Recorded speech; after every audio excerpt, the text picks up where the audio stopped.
This week on Colorado's Best Golf, we feature the first hole at the Sonnenalp Golf Club in Edwards, Colorado. Join Jim Miller and Tim Bianca as they play this starting hole. This par 5 plays 611 yards from the back tees and 446 yards from the forward tees, and is one of the toughest par 5s in the state. Not much trouble off the tee, but favor the right side of the fairway as it will give you a great angle for your approach shot. But be careful as there's a pond on the left. The most challenging part of the hole is your short game, as it has a well-protected green that is extremely fast.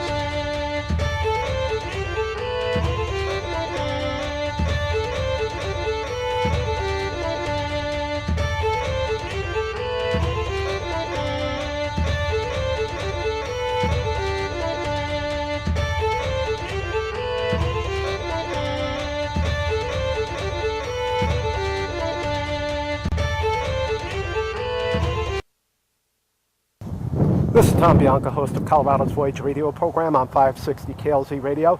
This program is all about the businesses and lifestyles here in Colorado. And we do these segments where we go out to different golf courses and we play a golf hole with the professional. And today we're at the Sonnenalp Golf Club located in Edwards and just 15 minutes outside of Vail. Joining me today is Jim Miller, and I'm going to challenge him to play the first hole here. It gets you off to a good shot. So can you explain the hole, how far it plays from the back tees to the forward tees, and the playability and what you expect off the tee shot? Yeah, absolutely. The Sonnenalp Club was designed by Jay Morrish and Bob Cupp.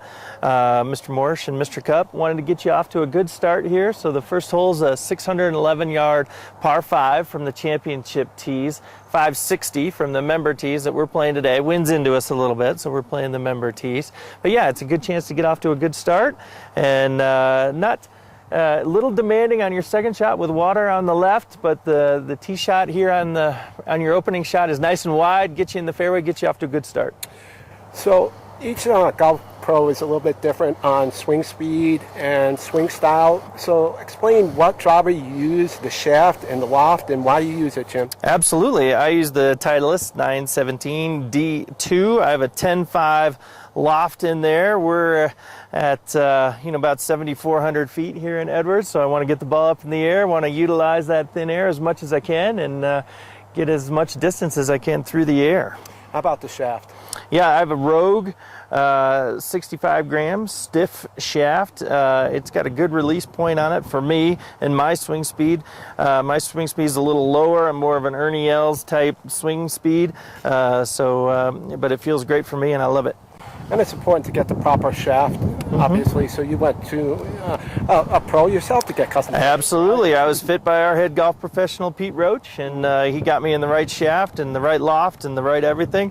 Got me on the flight scope monitor, and this is the one that fit best. Great. Now, the tee shot, definitely got some landing room out there, so a little bit of trouble to the right, but it looks like you want to stay to the left, obviously, right? Yeah, left side of the fairway is just fine. There's a bunker guarding that right side. Your approach to the pin is a little better if you are on that right side, but again, it brings that bunker into play.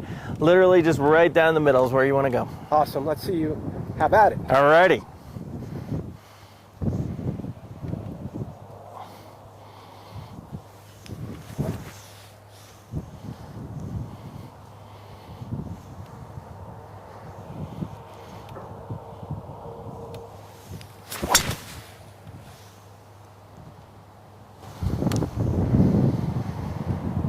That sounded really good, Jim. So is that what you were expecting off the tee?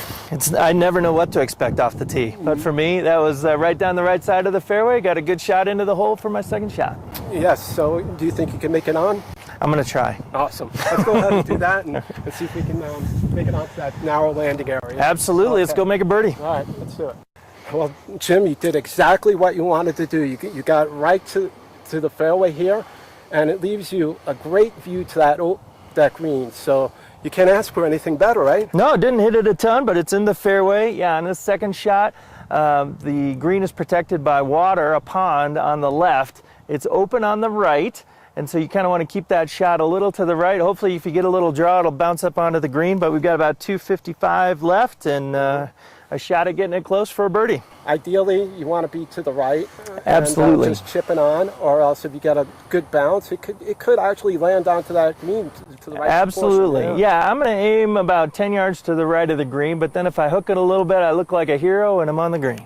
Awesome. And tell me what club you're going to use and why you use it. I've got my Titleist 917 F3 3-wood. It's a 15 degree. It's a 70-gram stiff shaft Diamana, and it works really well for me. Fits my swing speed, and again, gets me some good loft, which you need here in Colorado. All right, no pressure, Jim. You're going to nail this on or close to it. We're going to try our best. All right.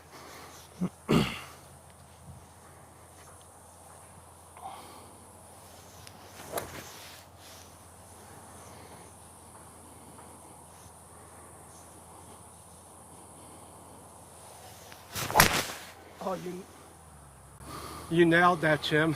You nailed it pretty good. You got enough swing speed on that thing. So Yeah.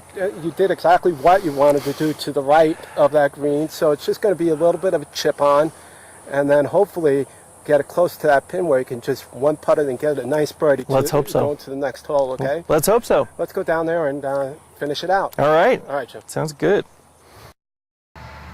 Well, Jim, I think you left yourself an easy third shot. That's unfair. Maybe I could throw it over there and get you into a little bit of trouble. No, that's the spot right here. You got a good angle into the pin. This green slopes back to front and it's really fast, but we got a break here. We're kind of chipping into the slope a little bit, so it's everything you want for your third shot. And there's not that much slope in this particular green. It's pretty relatively flat. Well, it's actually, there's a lot more there than you think. If you get on the other side of the hole, if you get on the top side of the hole and you're putting down, it's really slick and you got to be really careful. And it's a small green too, so that's how this course defends itself. Very small greens, very fast greens, and that's the way she keeps the numbers down. Yeah. What's the course record on this, by the way? 63.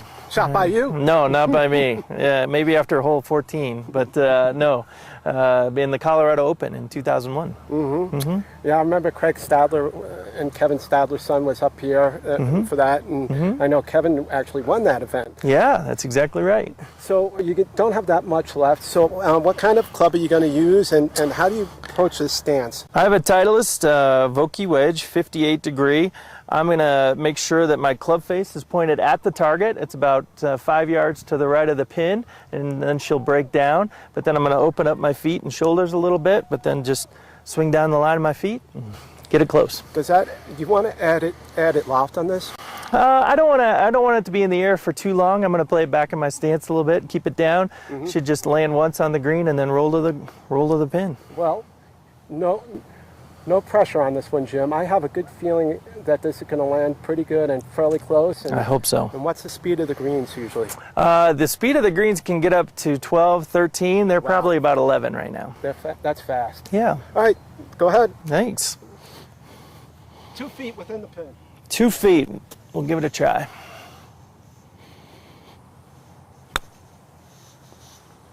Oh. Well. A little strong. Yeah. But we got to putt it birdie. Yeah, and you come downhill, so slight downhill, right? And you left you about 20 feet, so you definitely got a good, challenging putt for you to knock this in. Absolutely. All right, let's go ahead and finish it out, see if you can knock it in for birdie, and we'll go on to the next hole. All right. Well, Jim, you've got, like we said, about 20 some odd feet, and it's going downhill slightly. Everybody's different on the PGA Pros on how they read greens. Can you tell me how you approach reading this particular green and what you expect from the putt? Yeah, absolutely. This green, again, slopes pretty severely back to front, so we're kind of putting through that grain, so it's going to take it from my left to right. There's quite a bit of break in it, actually, for this short of a putt, so there's actually an old cup there that's about 3 feet to the left. I'm going to put it about 2 inches inside that and give it about 2 feet of break. 2 feet of break. That's a lot of break for this particular putt. Yeah. And how much do you expect the speed to be on this particular putt? It'll be fast. Like, I step off my putts, so I stepped off about 8 steps.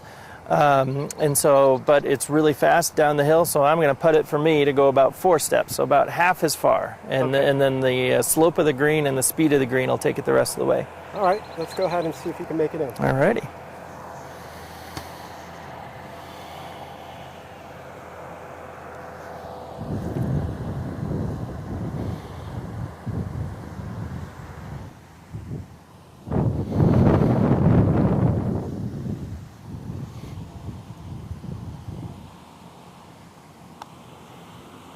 It's got a chance.